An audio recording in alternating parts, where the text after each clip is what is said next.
pala mi jedna anegdota kad je, ja sam ti trčao na Marijanu i išao sam napraviti trening, ili sam vozio role, ja mislim da sam vozio role i ja sam vozio role i Toma Bašić trči, on je bio Hajduka tada, trči i javlja mi, sada nisam skužio, di si ovo bez javili se, hoćeš ići s nama večeras u kino. Ja nisam ni razmišljao koji film ovo, hoću, a ićemo, Iša i Kota, još Juranović, još neka ekipa. I kad je film u 10:30, mislim zadnja projekcija bila. Ja go najdobro, moram pitati odgojitelja, tada sam živio u Bogoslovima, moram pitati dozvolu da izađem tako kasno. Ja pita, pustili me i sad ušao ja u auto koji film gledati, išli gledati neki horor po istinitom događaju. A ja ne volim horore. Ne mogu se sititi, ali čim mi se radilo u Njemačkoj ili negdje gdje je opsjedalo nekoga nešto. Ne mogu se sad... Pa dobro, to je totalno za tebe. Ja ne volim horore, kužiš ono. I sad došli mi tamo i koja je baza? Sjeli unutra i svaki put je bilo posvidnuće. Mušice bi se pojavile prije toga. Znači počeli mušice letat i ide opsjednuće, kužiš. Prvo mi se učinilo da su svugdje mušice po kinu. Svako malo pa je bio show. I sad završilo kino, završio film. Cijeli si u filma, bar ja kad bi horor gleda. I dolazim, vraćam se doma, vraćam se u kuću, totalni mrak. Prošla već ponoć daleko, 1 sat skoro, kad zadnja projekcija bila. Dolazim u kuću, mrak totalni, palim svjetlo, sakrivam se, gledam ima li koga. U kvaki skoro da gledam ima li koga. I sad penjem se gore, soba mi je bila na drugom katu, skroz dole jedan duhovnika. A znaš kako je se u Bogoslovi bile parketi, stari, napraviš korak, sve se kao sam to napravio, gledam što se događa. A cijeli hodnik pun ormara. Ja skoro nisam počeo svaki ormar otvarati ima li koga dok sam šeta put doli. I sad ja došao ispred svoje sobe, otvaram vrata, ovdje se pali svjetlo i ja palim svjetlo kad a ovdje odmah umivalnik ogledalo kad uđeš. Ja otvorio vrata, upalio svjetlo na ogledalo mušica. Kad sam vidio mušicu, stari moj. Kad sam ja zatvorio vrata za sebe i sad stoji manka, a iza mene moja soba, razumiješ, šta ću sad napraviti? Ja, brate, ovo je nerealno, ovo je nemoguće, ovo je slučajno, nije to. I sad ja uletim unutra, otvorim prozor, izbacim tu nekakvu mušicu. A ne ubiješ mušice, to je grijeh. Uglavnom, istira sam je i sad ja lega u krevet, onako sam lega sam uza zid i ovako lišen.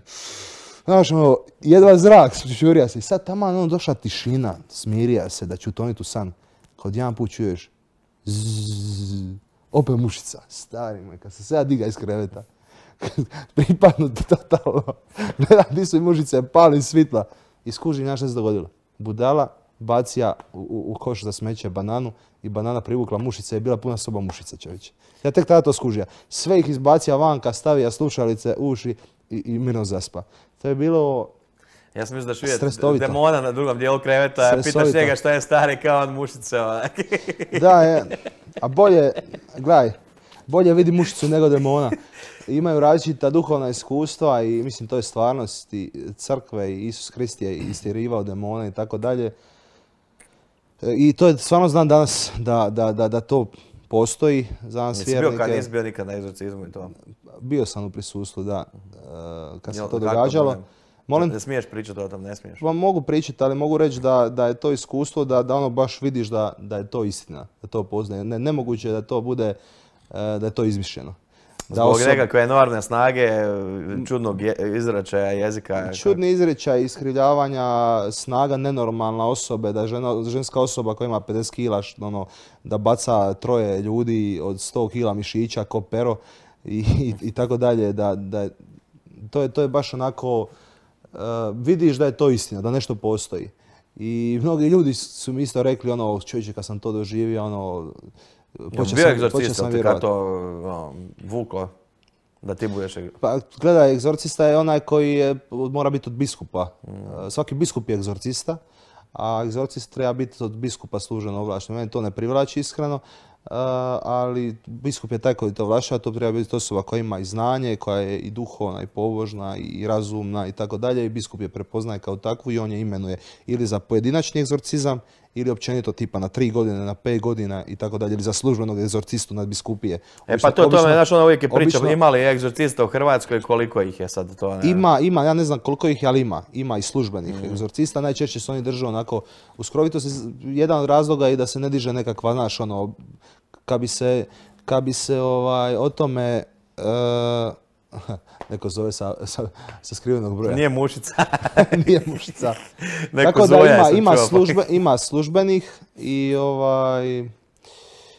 ovlaštenih od biskupa koji onda rade te egzorcizme i tako dalje. Naravno da se prije nego što se radi egzorcizam treba provjeriti je li se tu radi o duhovnoj rani ili se radi o nekakvom psihičkom problemu i tako dalje. Zato sa tim egzorcistima i sa crkvom surađuju i psihijatri i psiholozi.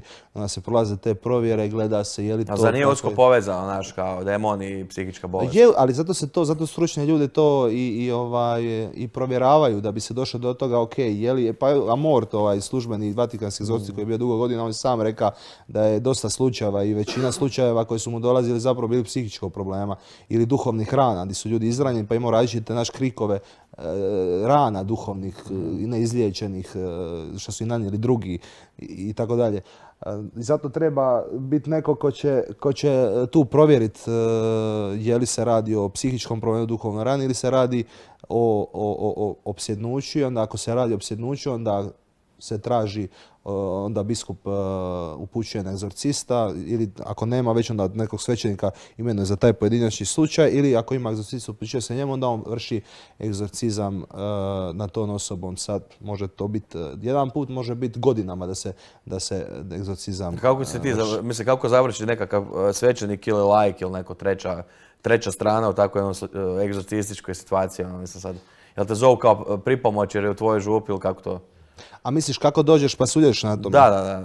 Pa ne kažem da ću ja sad, jako bi vrlo rado. Iskreno, kako laik završi, ne znam, vjerovatno ga zove egzorcist, prepozna ga je tako na ispomoć da pomogne. Najčešće to bude član obitelji koji bude tu, koji pomaže da, ne znam, pridrži osobu ili nešto tako, ne bude neko sa strane, ali zna se i to dogoditi.